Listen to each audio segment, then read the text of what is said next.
Good morning, everybody. For those who don't know me, I'm Deery. I'm the Age Friendly Coordinator for the Louth Age Friendly County Programme. Have been for the last 11 years. In that 11 years, I have listened to the voice of older people through the Older People's Forum. And I'd like to particularly acknowledge Anne Egan here with me today, representing the Older People's Forum. So I suppose I've garnered quite a bit of information on how older people feel about services, about business, about society in general, and how they would like all of those things to help them age in place and live longer, happier, healthier lives at home. Over that 11 years, I've also aged. So I'm now one of those older people. And I have accepted that. And when I was asked to do the presentation today, I thought there were so many good presentations around all of the facts and the figures. I'm going to take a completely different approach to this. And I'm going to tell you what my life is like. As a 58-year-old granny who comes from an empty nester and who is starting to accept what it is like to be that older person. And I picked this poster. Oh gosh, it's gone.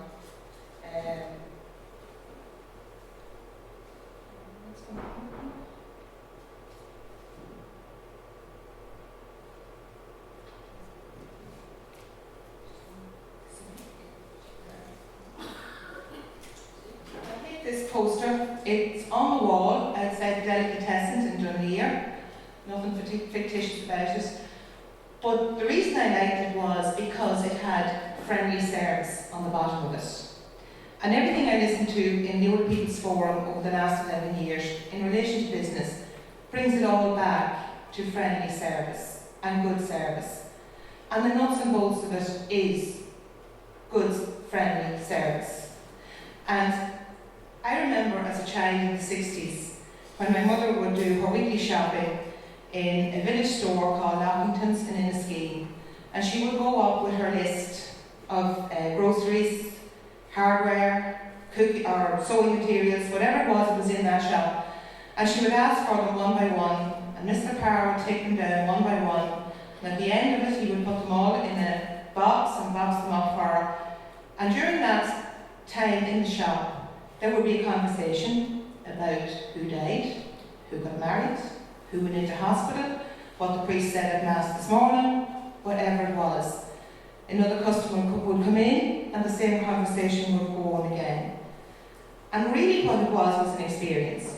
And for us as children who were brought with our mother to that shop, we might get sixpence from the other customer to buy a packet of crisps or sweets.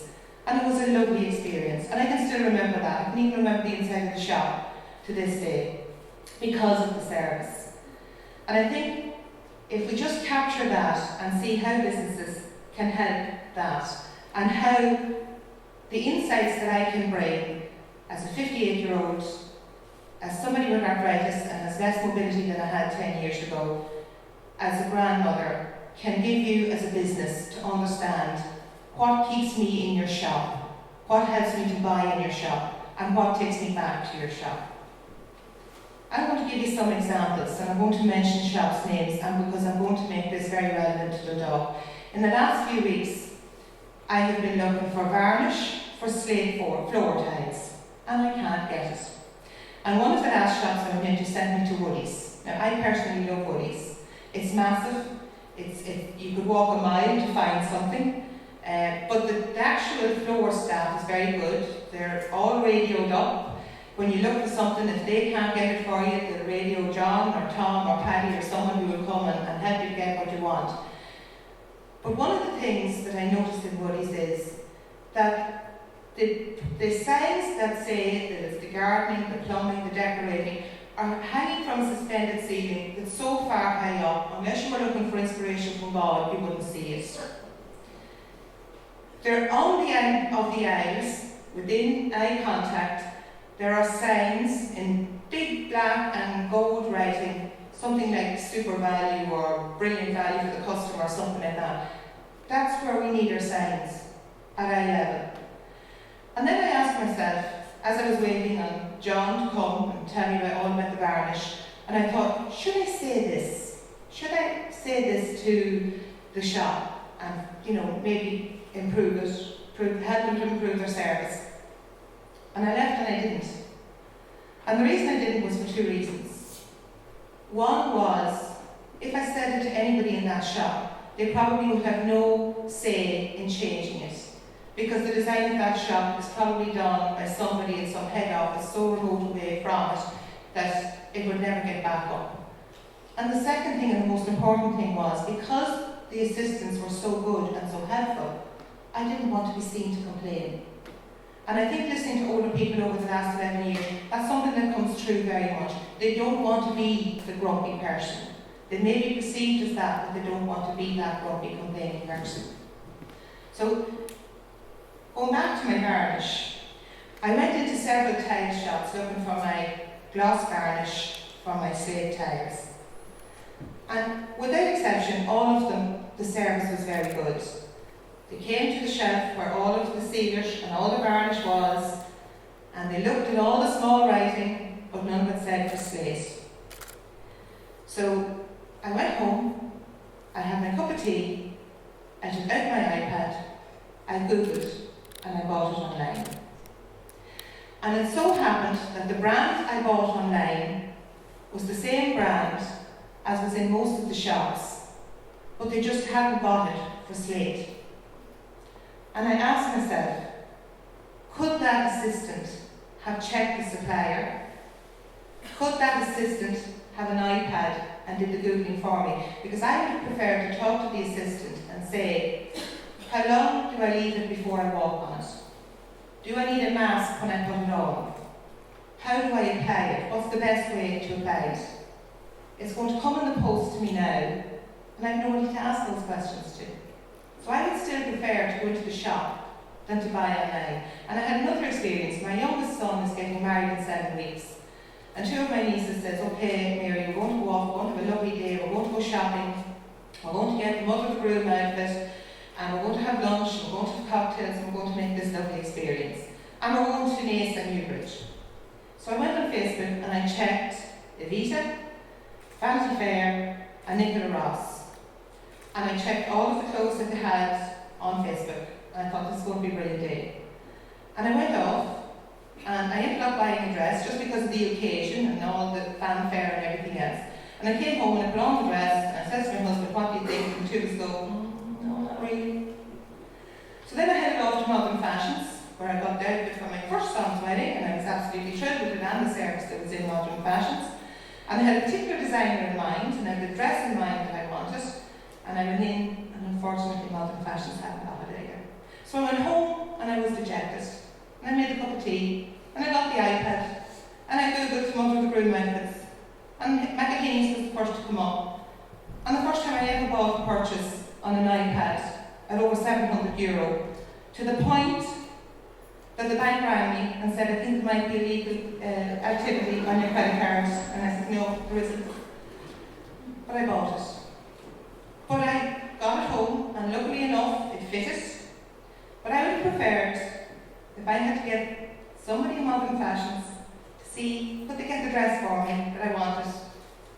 And could I fit it all? And if I needed a tuck here or a let down there or whatever, and then to be sent out to Elizabeth Tumley in Reestown to get the headpiece that suited and all of that. That's what I would have preferred. So at my age, I can buy online. I prefer to buy in the shop. But at some age, between 58 and 70, I very well may hit a tipping point where I stop going to the shop because I may know that I won't get it there, and I just Google it for handy mistake. And that this is a warning. I'm telling you now, there are things you can do to keep me in the shop and sell that stuff to me. And this is the insight that I hope you take away from today. I have 2 grandchildren. I absolutely adore them. And when the statistic was up there with 50% ties, I'm definitely in the top bracket of about 80 or 90%. I took 2 of them. I usually have them on a Sunday because my daughter-in-law works most Sundays. And I had them in Dundalk for shopping on Sunday, and I don't usually drive in past the Crown Plaza, but I drove in past the Crown Plaza. The two girls were fascinated to see this massive big building. And I said, okay, I'll take you for lunch. I also get the lunch myself because I was cooking dinner for my husband later that evening. And so we went in. And now I have one grandchild who's a model child that can be taken anywhere. And I have one grandchild with a monkey gene that literally, if I was queuing in a queue of 20 people, which was there on Sunday in the Crown Plaza, she would have at least knocked down one person carrying a tray. She would have scaled a counter and done river dance. Or she was taken off like Usain Bolt and headed out the front door, and I'd have to go back and queue again. So I asked one of the waitresses, you know, is there an opportunity for me just to sit at the table and get two lunches brought down for the children that I don't have to queue? And she just says, no, you queue for the car and you pay, and then just walked off. So the woman beside me in the queue said, you know, can I help you? And I said, I'm just wondering, can I sit at the table and just get the lunch brought to me for the two children? I don't want anything. And another waitress heard me and immediately came over and said, how can I help you? And I said, just wondering, could I go to the table, sit, get two chicken goujons and chips, and you know, sit somewhere where she's not going to pull the house down and make it uncomfortable for other people who are there for lunch. So she took me out to the reception area where the fish tank is. She took the order. She came back in 2 or 3 minutes with colouring sheets and crayons, and we had a lovely experience in the Crown Plaza for lunch.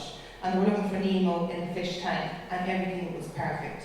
And going out the door, the girl said, Granny, I want to come back and see Nemo next week. So that, I thought, to highlight what that waitress saw and responded immediately, kept me there. I spent the money, and I'm going to be coming back with the girls. So, another thing is, and it was mentioned before, I have arthritis, but I absolutely love shopping. If I can sit down for 5 or 10 minutes at different stages and literally take the weight off my joints, I can keep going for another while. So a seat in a shop is so important. I was delighted to see a seat in Dundalk in our Desmond last weekend when I was there, but it is so important. I also need glasses for everything. I can't use the credit card machine without the glasses. If I don't have the glasses, do I walk out of the store and not buy? You can buy glasses for €2 in all of the shops. Buy a variety of them, have them by your till, offer them for anybody that has forgotten their glasses.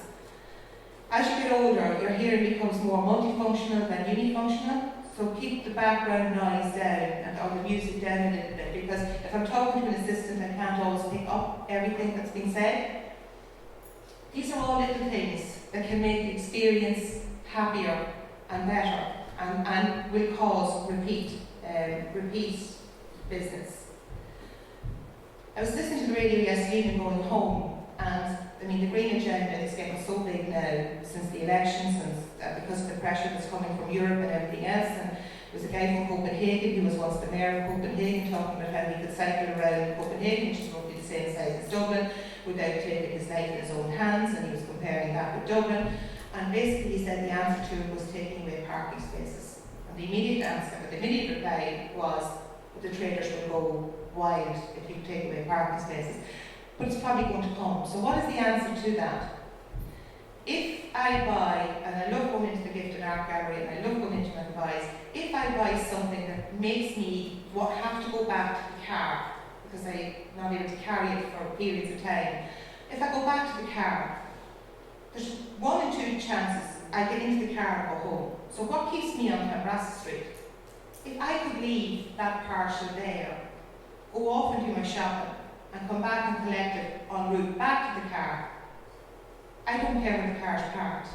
It doesn't have to be parked outside the door. So these are little things. They will cost absolutely nothing. It's just a change in mindset that allows you to be more in touch with your customer. I see Barry Hennessy here, and Barry has been an absolute stalwart in providing defibs and training for around the county. Is there something to get defibs operational on Erasmus Street and people, shop assistants trained? Remember the incident on the Louth of the bus in Dublin? A passenger took a heart attack or whatever, and somebody was able to revive him. that's massive. You know, to be able to interact with the actual customer and the clientele to that point. And dementia, I think it's around 11 people per day that's being diagnosed with dementia. This is even getting, you know, aging is one thing, but this is even another big bubble within that aging bubble. How are we coping with people with dementia coming into our service? Thinking of hairdressers in particular, because when you have dementia, to sit 20 minutes or half an hour to have, you know, your hair styled or cut, you might lose the train of thought and get up and walk out with your hair wet. What do you do to stop that? You don't have to spend a penny. These are things you can do by looking at how you react with your customers. So the question I would finish off with here is, how do you get feedback from your customer? How do you maximise that feedback from your customer? And how do you implement that feedback from your customer? And how do I, as a customer, feel happy to tell you what I think your service could do to help me? And that's what the Age Friendly County programme can help you with. We can help you as customers, and we can help you through the Older People's Forum to make your business age friendly and disability friendly. And I wish to acknowledge Disability Loud here as well today, because they have a huge role in, there's an overlap between age friendly and disability friendly, because when you have a service that can cater for both, you're catering for an extensive population in your town. Thank you.